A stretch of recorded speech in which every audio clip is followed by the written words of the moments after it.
ابن ولی ولی کامل پیر طریقت رہبر شریعت آل رسول سید السادات حضرت مولانا علامہ ناصر محمود صاحب کو میں دعوت رسا کے تشریح ناصر اسدہ ترتیب یا بڑی بیٹھیا سے کہ حضرت آخری دعا فرمے سے لیکن انہیں دا حکم ہے کہ ابھی وقت دی قلت دی وجہ تو بس مختصر جا ٹائم دیو تو انہیں واپس بننا ہے۔ الحمدللہ اساڑی خوش قسمتی کہ اساڑے استاد محترم حضرت مولانا خلیل الرحمن درخواستی صاحبی الحمدللہ تشریف کی دیان دیں آخری انشاءاللہ جڑے دعا ہونا دی ہو سے تو ہون میں شاہ صاحب کو داؤ سے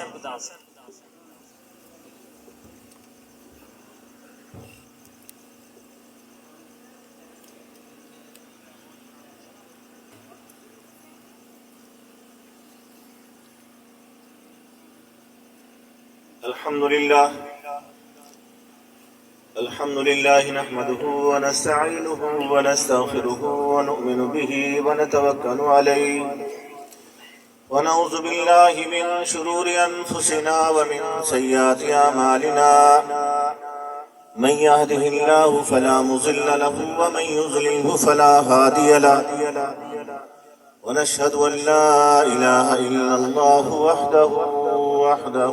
وحده لا شريك له ونشهد أن سيدنا وسندنا ومولانا محمدا عبده ورسوله قال الله عز وجل في القرآن المجيد والفرقان الحميد أعوذ بالله من الشيطان الرجيم بسم الله الرحمن الرحيم لقد من الله على المؤمنين إذ بعث فيهم رسولا صدق الله العظيم عن أغرى المزني رضي الله تعالى عنه قال سمعت رسول الله صلى الله عليه وسلم إنه ليغان على قلبي حتى أستغفر الله في اليوم 100 مرة أو كما قال عليه السلام ہزار بار بشویم دہن ز مشکو گلاب ہزار بار بشویم دہن ز مشکو گلاب ہنوز نام تو گفتن کمال بے ادبی است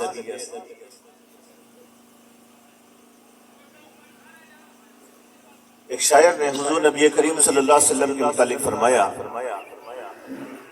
کہ میں اپنے اس دہن کو مشک اور گلاب سے دوں اور آقا کا نام مبارک نام لوں، یہ بھی بڑی گستاخی ہے، وہ بڑا پاک نام، اس لیے کہ میرے اللہ نے فرمایا لقد من اللہ علی المؤمنین اذ بعث فیہم رسولا، تحقیق اللہ نے مومنین پر یہ احسان کیا ہے، یہ انعام کیا ہے کہ اس میں اپنا رسول مبعوث فرمایا۔ اس رسول کا تذکرہ کرنے سے پہلے کچھ درود پاک تو پڑھ لیں تاکہ مجھے اور آپ کو فائدہ ہو جائے۔ اللہم صلی علی سیدنا مولانا محمد وعلی آل محمد کما صلیت علی ابراہیم وعلی آل ابراہیم انک حمید مجید۔ اللہم بارک علی محمد وعلی آل محمد کما بارکت علی ابراہیم وعلی آل ابراہیم انک حمید مجید۔ حضرات گرامی، اللہ نے حضور نبی کریم صلی اللہ علیہ وسلم کی ذات مجھے اور آپ کو عطا فرمائی اور اپنے خزانے کی روح لوٹا دی، دینے والے کو بھی مزہ آ گیا اور اس نے فخر سے کہا لقد من اللہ علی المؤمنین اذ بعث فیہم رسولا، تحقیق اللہ نے مومنین پر یہ انعام اور احسان کیا ہے کہ ان میں اپنا رسول مبعوث فرمایا۔ لینے والوں کو بھی مزہ آیا۔ انعام کی قدر یہ ہے کہ اس کی اتباع کی جائے، اس کا شکر ادا کیا جائے۔ لَإِن شَكَرْتُمْ لَأَزِيدَنَّكُمْ وَلَئِن كَفَرْتُمْ إِنَّ عَذَابِي لَشَدِيدٌ، اگر تم میری نعمت کا شکر ادا کرو گے تو میں اس میں اضافہ کرتا چلا جاؤں گا، اور اگر کفران نعمت کی تو پھر میری پکڑ بھی بڑی سخت ہے۔ حضور نبی کریم صلی اللہ علیہ وسلم کی شان میں پورا قرآن کریم بھرا ہوا، اپنے اور پرائے سب حضور صلی اللہ علیہ وسلم کی تعریف کرتے ہیں۔ انگریز مصنف فرانس کا جہاں پہ یہ خاکے چھاپنے والے کم بخت پیدا ہوئے، وہاں پہ اچھے لوگ بھی ہیں۔ حضور نبی کریم صلی اللہ علیہ وسلم کی شان میں ایک کتاب لکھی اس نے، اور ایک کتاب لکھی اس کا نام تھا دی 100۔ اس میں وہ حضور صلی اللہ علیہ وسلم کے متعلق لکھتا ہے، کہتا ہے کہ my choice of Muhammad to lead the ranking of the most influential personalities in the history will surprise some of the reader, کہ میں نے 100 ان افراد کے نام لکھے ہیں کہ جنہوں نے تاریخ میں انمٹ نقوش چھوڑے۔ اس میں کچھ انبیاء کا تذکرہ کیا، کچھ اس نے جرنیلوں کا تذکرہ کیا، کچھ بادشاہوں کا تذکرہ کیا، کچھ حکماء کا تذکرہ کیا، اور اس میں وہ کہتا ہے غیر مسلم ہے، حضور صلی اللہ علیہ وسلم کی شان میں کہہ رہا ہے کہ میں نے 100 آدمیوں میں جب میں نے دیکھا آپ علیہ السلام کی ذات اطہر کو، تو میں نے آپ علیہ السلام کو ان 100 میں ٹاپ پہ رکھا، سب سے پہلا نام آپ صلی اللہ علیہ وسلم کا۔ اور اس کی میرے پاس وجہ یہ تھی کہ میں نے دنیا میں ہر ترقی یافتہ شخص کو جو دیکھا، اس نے ایک بات کی ہے کہ میں نے ملک فتح کیے، ابھی مجھے زندگی نے مہلت نہ دی، اگر مہلت دیتا اللہ تو میں اس اور بھی ملک فتح کرتا۔ حکیم ہی کہتے کہ ابھی میں نے بہت کچھ تجربات کیے تھے، ابھی کرنا باقی تھے، میرا کام نامکمل رہا، زندگی مہلت دیتی میں اور بھی کر کے جاتا۔ ہر ترقی کرنے والے شخص کو کہتے ہوئے سنا کہ مجھے زندگی مہلت دیتی میں اور بھی بہت کام کر کے جاتا۔ لیکن ایک واحد شخص جناب نبی کریم صلی اللہ علیہ وسلم ہے جو یہ کہتے کہ میں نے اپنا کام مکمل کر دیا، جو کام میں لے کر آیا تھا، جو کاز لے کر آیا تھا، جو مشن میں لے کر آیا تھا، وہ مشن میں نے پورا کر دیا۔ اور میں نے ہر ترقی یافتہ شخص کو دنیا میں کسی کے سامنے دو زانو ہو کر پڑھتے ہوئے دیکھا، لیکن جب میں حضور نبی کریم صلی اللہ علیہ وسلم کی ذات کی طرف دیکھتا ہوں تو آپ نے دنیا میں کسی سے علم نہیں سیکھا، لیکن جو علوم دنیا کو عطا فرمائے ایسے علوم قیامت تک کوئی نہیں دے سکے گا۔ اس لیے میرے دل نے گواہی دی کہ اس لسٹ میں سب سے ٹاپ پہ میں محمد صلی اللہ علیہ وسلم کا نام لکھتا ہوں۔ صحابہ کرام حضور صلی اللہ علیہ وسلم کے براہ راست شاگرد ہیں۔ اس کے متعلق ایک ہیٹی، وہ بھی فرانس کا ایک مصنف ہے، اس نے جب حضور صلی اللہ علیہ وسلم سے پہلے صحابہ کرام کی زندگی کو دیکھا تو کہنے لگا کہ at the time the Arabia was most degraded nation in the world, کہ عرب کے لوگ اس وقت دنیا کے گھٹیا ترین لوگ تھے۔ لیکن جب ان لوگوں نے حضور صلی اللہ علیہ وسلم کے ہاتھ میں اپنا ہاتھ دیا، حضور صلی اللہ علیہ وسلم کی غلامی اختیار کی، حضور صلی اللہ علیہ وسلم کے سامنے دوزانوں ہو کے بیٹھ کے علم سیکھا، حکمت سیکھی، جہاں بانی کے اصول سیکھے، اس میں ابو بکر صدیق رضی اللہ تعالیٰ، عمر رضی اللہ تعالیٰ، عثمان رضی اللہ تعالیٰ، علی، طلحہ، زبیر، سعید، سعد، ابو عبیدہ بن جراح، سعد بن وقاص، عمر بن عاص، بڑے بڑے غیر صحابہ کرام، تو انہوں نے جو بیٹھ کے حضور صلی اللہ علیہ وسلم سے جہاں بانی کے اصول سیکھے، اور یہ اصول سیکھ کر، علوم سیکھ کر جب معاشرے کے اندر گئے، دنیا کے سامنے گئے، تو چڑھتے سورے سے تاج مانگا، سمندروں سے خراج مانگا کہ مصداق اپنی عظمتوں کا لوہا بنوایا۔ یہی مصنف ہیٹی یہ کہتا ہے کہ after the death of Muhammad, the land of Arabia became nursery was the heroes، کہ حضور صلی اللہ علیہ وسلم کی وفات کے بعد عرب کی سرزمین ہیرو کی سرزمین بن گئی۔ میرے آقا نے فرمایا اصحابی کا نجوم بریہم اہتدیتم، میرے تمام صحابہ ستاروں کی مانند ہیں، کسی ایک کی بھی اتباع کر لو گے کامیاب ہو جاؤ گے۔ اتنا پیارا نبی کہ جس کی خدا بھی تعریف کر رہا ہے، مخالف بھی تعریف کر رہا ہے، اور اللہ نے وہ مجھے اور آپ کو عطا فرمائے، اور ایسی مبارک ذات کی جس کے اوپر درود پڑھنے سے مجھے ہی فائدہ ہوتا ہے، 10 نیکیاں مل جاتی ہیں، 10 درجات بدل ہو جاتے ہیں، 10 گناہ معاف ہو جاتے ہیں۔ میرے آپ علیہ السلام کی ذات پر درود پڑھنے کا فائدہ جب میں اور آپ درود پاک پڑھتے ہیں اور اس کو ختم کرتے ہیں، یہ درود پاک حضور صلی اللہ علیہ وسلم کے روضہ اطہر میں پیش کیا جاتا ہے۔ فرشتے کہتے ہیں یا رسول اللہ، آپ کا امتی فلاں ابن فلاں، یہ اس نے آپ کے لیے ہدیہ درود بھیجا ہے۔ آپ نے فرمایا اس درود کو میں قبول کرتا ہوں اور اس کے لیے دعائیں مغفرت کرتا ہوں۔ اس کے لیے بزرگ فرماتے ہیں ہمارے بڑے گر ترا حوادثات زمانہ نشا نکند گر ترا حوادثات زمانہ نشا نکند امان طلب درود محمد عربی صلی اللہ علیہ وسلم جب تجھے حوادثات زمانہ مصیبتیں بیماریاں پریشانیاں بے روزگاری تیرا چناؤ کر کے تجھ کو پریشان کر دیں جس کو سرائکی میں کہتے کو بیڑا کر دے تو تو حضور نبی کریم صلی اللہ علیہ وسلم کی ذات اطہر پر درود پڑھ کے امان طلب کر تو یہاں سے درود پڑھے گا وہاں پہ درود تیرا پہنچے گا ادھر سے تیرے لیے دعا ہوگی تیرے مسائل حل ہو جائے اتنے پیارے نبی کہ جو میرے اور آپ کے لیے دن رات اللہ سے مانگتے رہے ساری رات کھڑے ہو کے رو کے میرے اور آپ کے لیے اللہ سے مانگتے رہے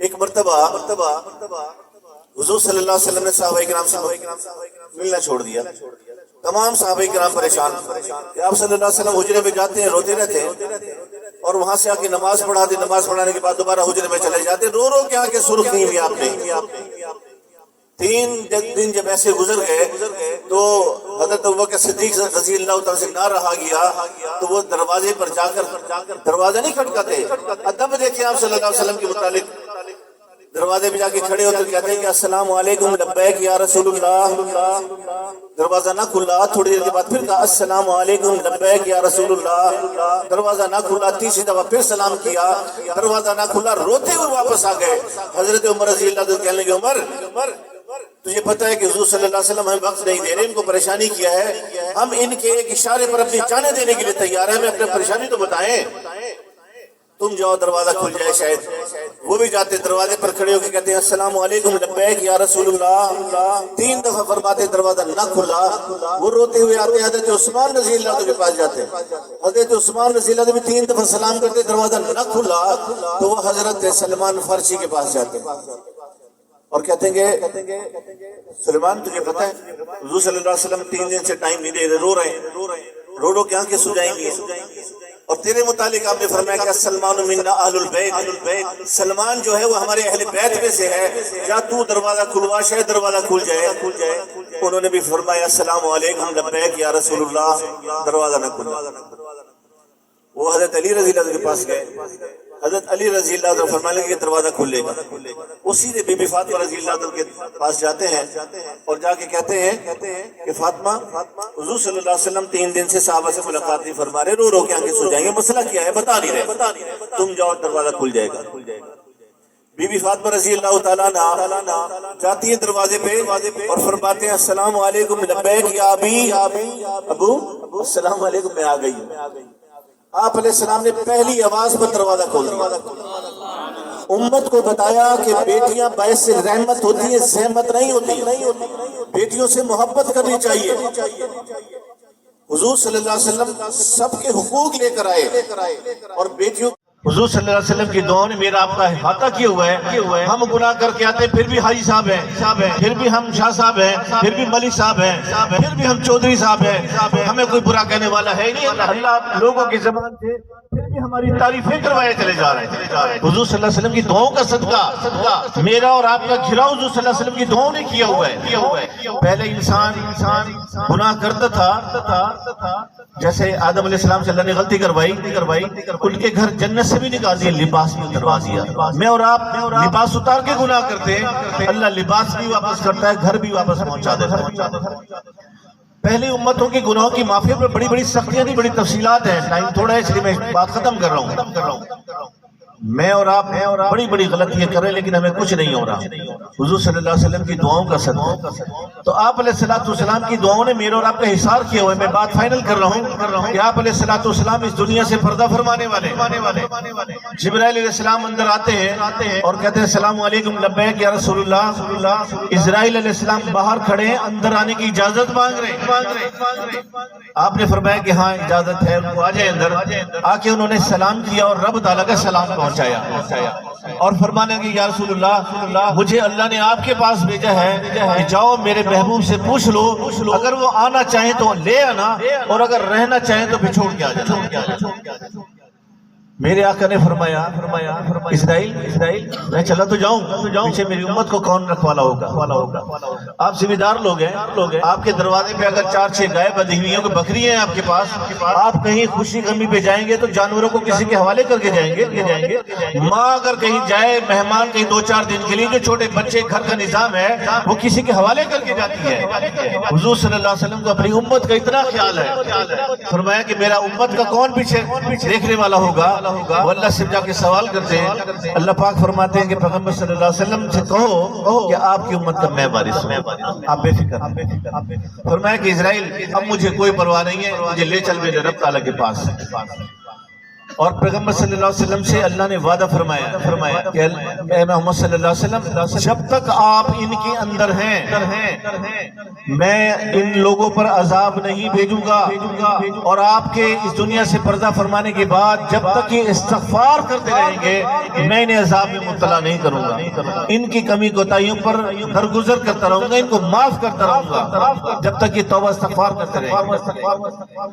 حضور صلی اللہ علیہ وسلم نے حضرت جبرائیل علیہ السلام سے فرمایا کہ جبرائیل اب اپنا کام شروع کرو۔ اسرائیل علیہ السلام نے روح مبارک کو نکالنا شروع کیا تو آپ علیہ السلام چہرے پہ ہاتھ مبارک پھیرتے جاتے تھے، پیالہ پانی کا رکھا ہوا تھا، اور فرمانے لگے کہ بے شک سکرات کی تکلیف برحق ہے۔ فرمانے لگے اسرائیل ٹھہر جا، آج جتنی تکلیف دینی ہے مجھے دے لے، میرے کسی امتی کو تکلیف نہ دے۔ یارو ماؤں سے بڑھ کے زیادہ محبت کرنے والی ذات پیغمبر علیہ السلام کی، جو ہر وقت ہمارے لیے روئے بھی، ہمارے لیے اللہ سے خیریں بھی مانگی، عافیتیں مانگی، اور آگے بھی موجود ہوں گے انشاءاللہ۔ ان کے نام مبارک جب آئے تو ہم سے صلی اللہ علیہ وسلم نہیں کہا جاتا، درود پاک پڑھنے کے لیے کہا جائے، ہماری زبانوں سے درود پاک نہیں نکلتا۔ میرے دوستو کتنی بری بات ہے، بچہ ہو اس کا ماں سے تعلق نہ ہو، کتنی بری بات ہے، بیٹی ہو اس کا ماں سے تعلق نہ ہو، کتنی بری بات ہے، بیٹا ہو باپ کے ساتھ تعلق نہ ہو، کتنی بری بات ہے، شاگرد ہو استاد سے اس کا کوئی تعلق نہ ہو، کتنی بری بات ہے، مرید ہو اس کا اپنے پیر کے ساتھ کوئی تعلق نہ ہو، سب کہیں گے یہ نافرمان۔ ہم حضور صلی اللہ علیہ وسلم کی امتی ہوں اور آپ علیہ السلام سے ہمارا کوئی تعلق نہ ہو، ان کا نام مبارک آئے، ہمارے دل میں ان کی محبت موجزن نہ ہو جائے، ادب سے ہماری آنکھیں نہ جھکیں، زبان سے ہمارے درود پاک نہ نکلے تو ہم کیسے غلام ہیں۔ اور میرے دوستو جب بھی حضور پاک علیہ السلام کا مبارک نام آیا کرے، ادب و احترام سے آنکھوں کو جھکا کر صلی اللہ علیہ وسلم ایسے کہا کرے کہ سمجھیں کہ میں روزے اثر پہ پہنچ گیا اور آپ صلی اللہ علیہ وسلم کو مبارک نام لے رہا ہوں، دل میں ٹھنڈک محسوس کرے۔ تو میں نے شروع میں ایک آیت تلاوت کی، لقد من اللہ علی المؤمنین اذ بعث فیہم رسولا، تحقیق اللہ نے مومنین پر یہ انعام کیا ہے کہ ان میں اپنا رسول مبعوث فرمائے۔ اب یہ محمد صلی اللہ علیہ وسلم کی ذات اللہ کا انعام ہے، اور آپ علیہ السلام کے دیے ہوئے اعمال جیسے ان کے عقائد تھے ویسے عقائد میرے اور آپ کے ہونے چاہیے، جیسے ان کی عبادات تھی ویسی عبادات میری اور آپ کے بھی ہونے چاہیے، جیسے ان کے اخلاق تھے ویسے میرے اور آپ کے بھی اخلاق ہونے چاہیے، جیسے ان کی معاشرت تھی ویسے میری اور آپ کی بھی معاشرت ہونی چاہیے تھی۔ حضور نبی کریم صلی اللہ علیہ وسلم کے اخلاق اتنے پیارے تھے، ہم تو یہ کہتے ہیں نا کہ کوئی سا کو چونی پیسے سا کو چک میں سو، کوئی ایک سا کو مرے سے سا نو برے سو، کوئی سا کو پتھر مرے سے سا کو سل مرے سو۔ آپ علیہ السلام کے پیارے اخلاق یہ تھے۔ آپ علیہ السلام مسجد نبوی میں تشریف فرمائے، ایک شخص آتا ہے کہتے ہیں یا رسول اللہ آپ کا کیا پیغام ہے؟ آپ نے فرمایا کہ میں اللہ کا پیغمبر ہوں اور اللہ کے احکامات کی دعوت دی، اپنی رسالت کے بارے میں بتلایا۔ وہ کہتا میں نہیں مانتا۔ ہم جیسا ہوتا تو کہتا کہ اچھا تو نہیں مانتا، چل تیری ایسی کی تیسی، گردن اتارو اس کی گردن جائز ہے۔ آپ نے فرمایا کوئی بات نہیں۔ وہ وہاں سے اٹھا مسجد کے کونے میں پیشاب کرنے لگ گیا، مسجد نبوی میں۔ صحابہ کرام نے تلواریں نکالی کہ اسے گردن اتار، خاموش ہو جاؤ، ابھی یہ پیشاب کرے اس کو کرنے دو، اگر ایسے روکو گے تو تکلیف ہوگی اس کو۔ جب وہ پیشاب کر کے فارغ ہوا تو آپ نے اس کو بڑے پیار سے بلایا اور فرمایا کہ دیکھو عبادت خانہ کسی بھی مذہب کا ہو پاکیزہ جگہ ہوتی ہے، اس کو ناپاک نہیں کیا کرتے، بری بات ہے۔ ٹھیک ہے کہتا چلیے میں اپنے جا رہا ہوں اپنے علاقے کے اندر۔ آپ نے فرمایا تم نے کھانا کھایا ہے؟ نہیں۔ آپ نے فرمایا اس کو اچھا سا کھانا لا۔ کھانا ہے اس نے، کہنے لگا جی اب مجھے اجازت میں جا رہا ہوں. آپ نے فرمایا کہ تیرے جسم پہ یہ پھٹے پرانے میلے کچلے کپڑے، کوئی صاف لباس نہیں ہے تیرے پاس؟ کہنے نہیں یا رسول اللہ میرے پاس کوئی لباس نہیں. آپ نے فرمایا اس کو کوئی اچھا سی لباس لا کر، نیا لباس لا کے دیا گیا. کہتے ٹھیک ہے میں جا رہا ہوں اپنے علاقے میں. آپ نے فرمایا کہاں جاؤ گے؟ تو وہ فلاں علاقے میں. آپ نے فرمایا وہ تو بہت دور ہے، سواری ہے تمہارے پاس؟ وہ کہنے لگے نہیں میرے پاس کوئی سواری نہیں ہے. آپ نے فرمایا اس کو ایک اچھا سا اونٹ بھی عطا کیا جائے. اس کو ایک اونٹ دے دیا اور وہ اونٹ پہ بیٹھ کے اپنے قبیلے میں چلا گیا. قبیلے میں جیسے ہی پہنچا تو اس نے قبیلے کے باہر کھڑا ہو کر شور مچانا شروع کر دیا. اوے میرے چاچے مامے سوت مساد بولے رو کٹھے ہو جو سارے. عرب کے اندر یہ ٹرینڈ چلتا تھا کہ ایک قبیلہ اچانک دوسرے قبیلے پہ حملہ کرتا، اس کے مردوں کو غلام بناتا، عورتوں کو باندیے بنا لیتا، مال پہ قبضہ کر لیا کرتا تھا. اس لیے ہر قبیلہ الرٹ رہتا تھا، اور اگر کسی کو پتہ چل جاتا تھا کہ قبیلہ حملہ کرنے کے لیے آ رہا ہے تو ایک آدمی شور مچاتا ہے، منٹ میں سارے اکٹھے ہو جایا کرتے تھے. تو پورا قبیلہ اکٹھا ہو گیا کہ شاید کوئی دشمن آ رہے ہیں. تو کہنے لگے کون ہے دشمن، کدھر ہے، ہمیں بتایا جائے. وہ کہنے لگے کوئی دشمن نہیں ہے، میرے ساتھ چلو. میں نے ایک ایسا معلم دیکھا ہے جو شکلن بھی بہت خوبصورت ہے، اس کے اخلاق بھی بڑے پیارے ہیں. میں نے ان کے عبادت خانے میں پیشاب کیا، انہوں نے مجھے کچھ نہیں کہا، مجھے کھانا کھلایا، مجھے لباس دیا، یہ سواری اس نے مجھے دی ہے، چلو میں تم کو ملواتا ہوں. پورے قبیلے کو لے کر گیا، سب کی آپ صلی اللہ علیہ وسلم سے ملاقات کرائی. 300 افراد اسی وقت مسلمان ہو گئے. کفار کے قبیلے کے ایک سردار سمامہ صحابہ کرام نے اس کو گرفتار کیا، مسجد نبی کے ستون کے ساتھ لا کے باندھ دیا. جتنے بھی قیدی ہوتے تھے ان کو مسجد نبی کے ستون کے ساتھ اس لیے باندھا جاتا تھا تاکہ یہ ہمارے کردار کو دیکھیں، ہماری عبادات کو دیکھیں. تو صحابہ کرام ان کو اچھا بستر دیتے تھے، اچھا کھانا دیتے تھے، قیدیوں کو مارتے نہیں تھے، ظلم نہیں کرتے تھے، اچھا بستر اچھا کھانا دیتے تھے. ان کے سامنے ساری رات جو ہے پوری جماعت کھڑی ہوئی نفل پڑھ رہی ہوتی تھی. کوئی سجدے میں رو رہا ہے، تو رکوع میں رو رہا ہے، کوئی ہاتھ اٹھا کے رو رہا ہے. وہ لوگ ان کی زندگیوں کو دیکھتے تھے اور کہتے تھے کہ یہ فرق لوگ ہیں، یہ اور لوگ ہیں جو ہم سمجھتے ہیں یہ وہ نہیں ہے. اور وہ ان کے اعمال کو دیکھ کے مسلمان ہو جایا کرتے تھے. تو ان میں ایک سردار تھا سمامہ، اس کو بھی باندھا ہوا تھا. آپ علیہ الصلوۃ والسلام صحابہ کرام کے ساتھ آئے، دیکھا ایک بڑا خوبصورت جوان، لمبا چوڑا، ماشاءاللہ سیج بہترین، اس کی بھرا ہوا سینہ، بہت خوبصورت. تو آپ نے پوچھا یہ کون ہے؟ کہ یہ سمامہ ہے، فلاں قبیلے کا سردار ہے. آپ نے پوچھا کہ سمامہ تیرا کیا حال ہے؟ اس نے غصے اور نفرت کے ساتھ کہا اور بغیر منہ اوپر اٹھائے کہنے لگے کہ مجھے بندھوا کے پوچھتے ہو کہ تیرا کیا حال ہے؟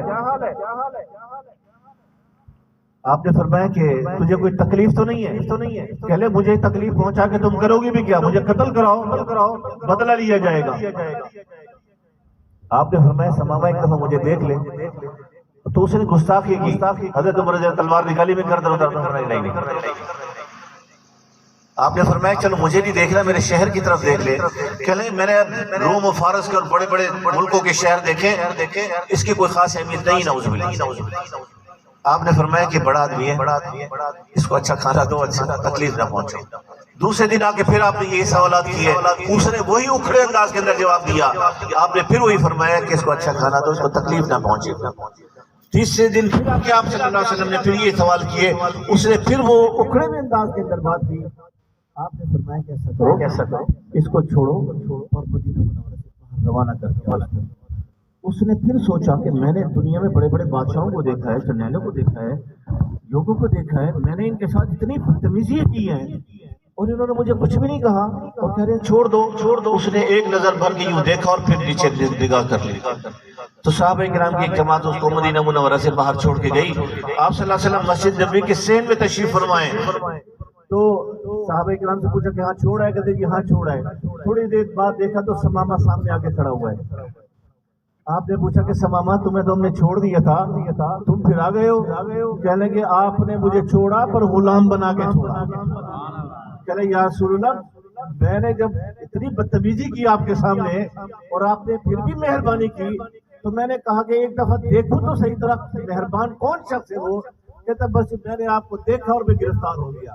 یا رسول اللہ مجھے اپنا کلمہ پڑھو، ساری زندگی آپ کی غلامی کروں. مسجد نبوی میں ایک شخص آتا ہے اور کہتے ہیں یا رسول اللہ آپ کی کیا تعلیمات ہیں؟ آپ نے ساری تعلیمات بتائی. کہتے میں نہیں مانتا. آپ نے فرمایا تو کوئی بات نہیں, اس کو اچھا کھانا دو, رات کو ادھر سلاؤ. کہتے میں ادھر نہیں سوؤں گا مسجد میں, یہ آپ کے جو چاہنے والے یہ مجھے قتل کر دیں, میں آپ کے ساتھ والے کمرے میں لیٹوں گا. آپ نے فرمایا کہ اچھا چلو کوئی بات نہیں, اس کو نرم بستر دیا جائے, گرم بستر دیا جائے. سردیوں کی راتیں ہیں تو رضائی گدا اس کو دیے جائے, اور میرے ساتھ والے کمرے میں اس کو آرام کا موقع دیا جائے. رات کو اس کو حاجت ہوئی باہر جانے کی. اس نے کہا پھر ڈر محسوس ہوا کہ اگر میں باہر نکلتا ہوں سکتے ہیں یہ میری گردن اتار دیں اس کے ماننے والے, تو اس نے بسترے میں ہی گند کر دیا. اور پھر کہنے لگا یہ تو بڑی بری بات ہے, میں نے بسترے میں گند کر دیا ہے, اب میں یہاں سے نکل کے بھاگ جاتا ہوں, ان کے متھے ہی نہیں لگتا. اس نے دروازہ کھولا, سپیٹ ماری. جب وہ مدینہ منورہ سے باہر نکلا تو پھر اس کو خیال ہے وہ جلدی میں تلوار تو میں بھول آیا اپنی, وہ تو مجھے بڑا کام دے گی آگے, تو چاہتا ہوں میں تلوار واپس لے آتا ہوں. وہ جو تلوار لینے کے لیے واپس آیا تو آپ علیہ الصلوۃ والسلام اس کا بستر خود دھو رہے تھے. آپ نے اسے کچھ نہیں کہا اور فرمانے لگے میاں وہ تیری تلوار ادھر بھول گئی تھی, وہ لے جاؤ. کلی تلوار تو بعد میں, پہلے اپنا دامن پکڑاؤ یا رسول اللہ. اتنے اچھے اخلاق.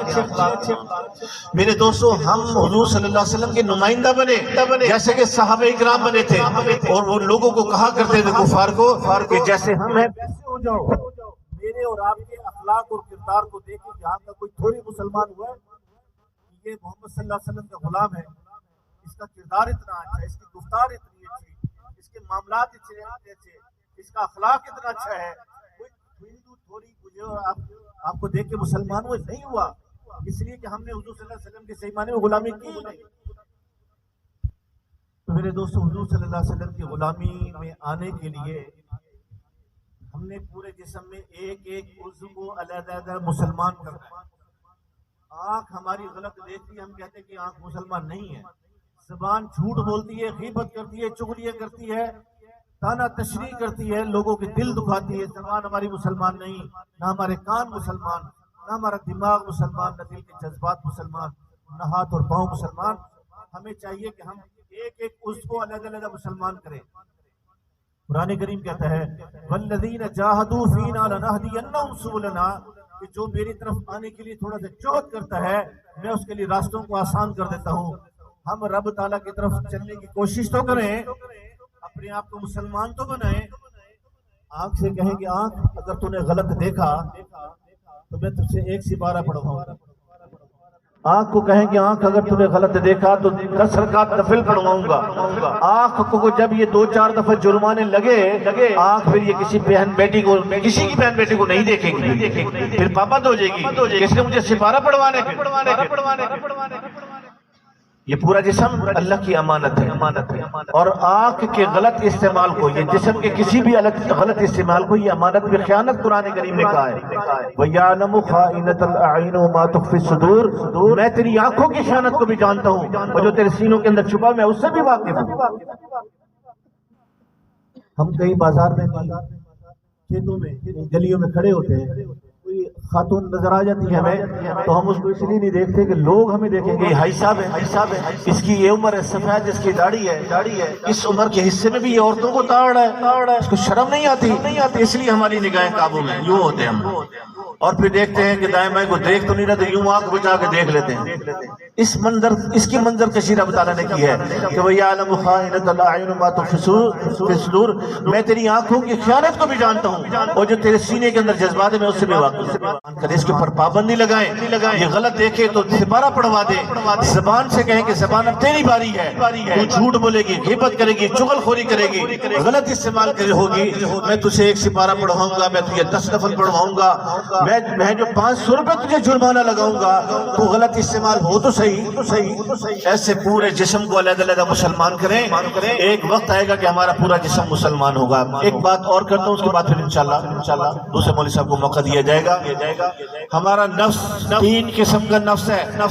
نفس امارہ, نفس لوامہ, نفس مطمئنہ. نفس امارہ وہ نفس ہے جیسے دنیا میں ایک بدمعاش آدمی, قانون کی کوئی پرواہ نہیں, جو چاہتا ہے بولتا ہے, جو چاہتا ہے کرتا ہے, جو چاہتا ہے کھاتا ہے, جدھر چاہتا ہے دیکھتا ہے, جو چاہے بولتا ہے, اسے کسی کا کوئی خوف ڈر نہیں ہوتا, وہ آوارہ انسان ہوتا ہے. اور جب وہ قانون کی گرفت میں آتا ہے تو پھر جیل میں جا کے سڑتا ہے. تو ایسے نفس امارہ بدمعاش نفس ہے جس کو نہ اللہ کے احکام کی پرواہ, نہ حضور صلی اللہ علیہ وسلم کے فرمان کی پرواہ. یہ امارہ نفس. دوسرا نفس ہے نفس لوامہ.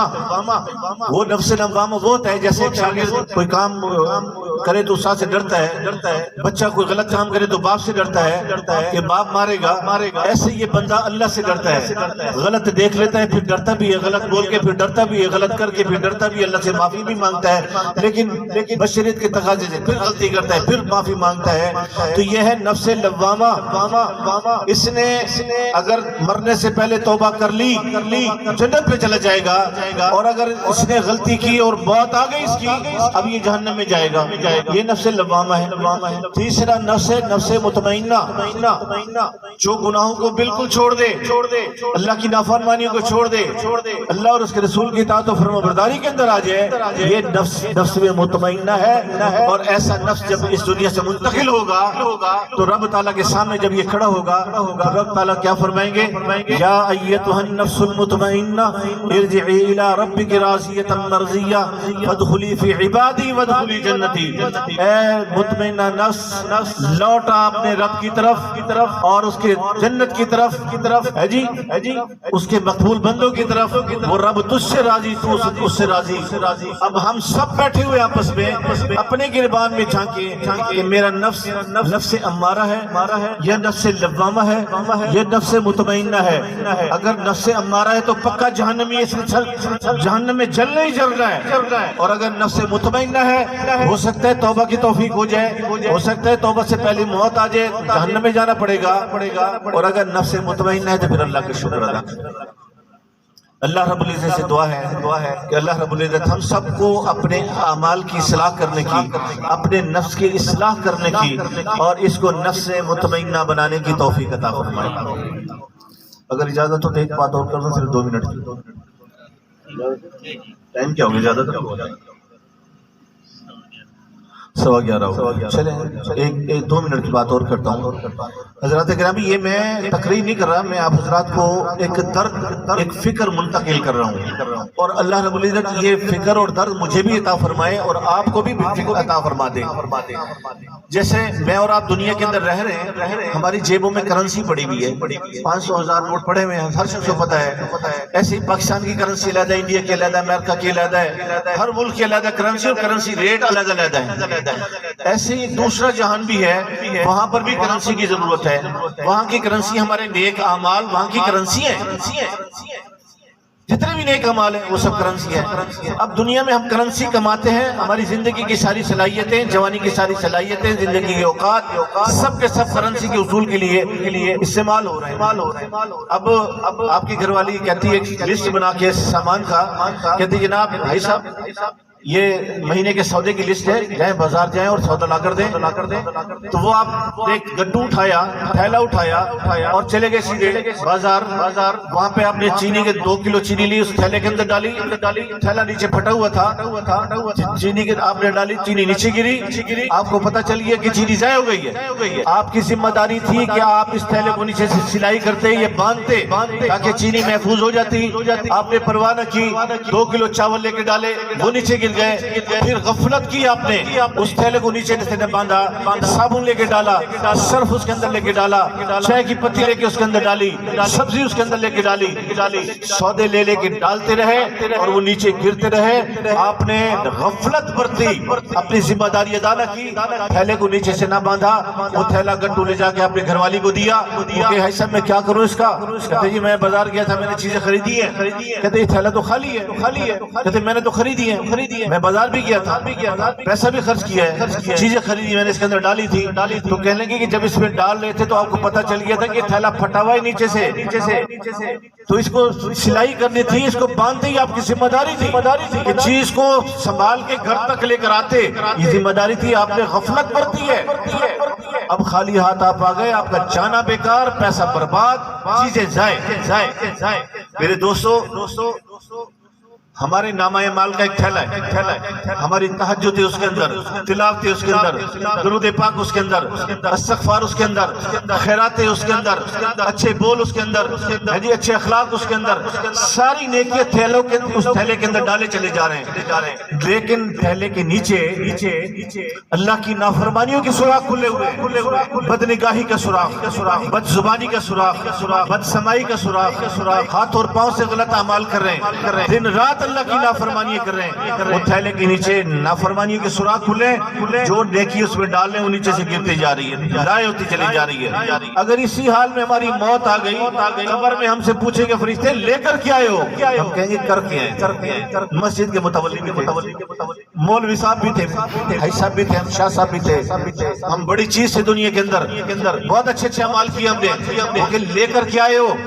کہتے ہیں ہم نے اعمال کیے ہیں، کہتے ہیں اللہ کی نافرمانیوں کے سوراخ بند کیے تھے، کہتے نہیں کیے تھے، تو کہیں گے وہ نیکی ادھر ہی پھینک کے آئے گا، خالی ہاتھ آئے گا۔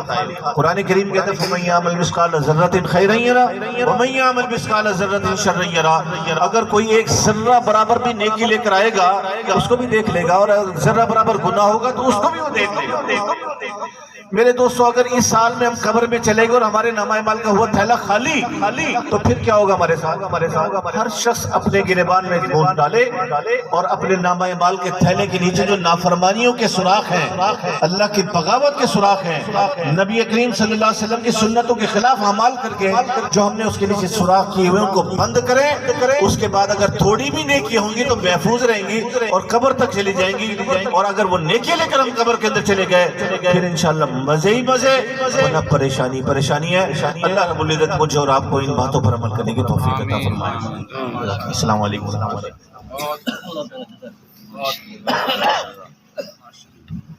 علیکم۔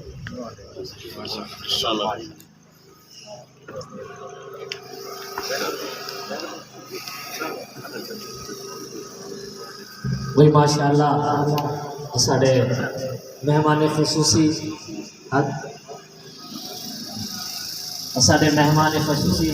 واعظ خوشلان قاری قرآن حضرت علامہ مولانا عبدالشکور فاروقی صاحب الحمدللہ تشریف گئے ہیں، لیکن انہوں تو پہلے ثنا خان رسول صلی اللہ علیہ وسلم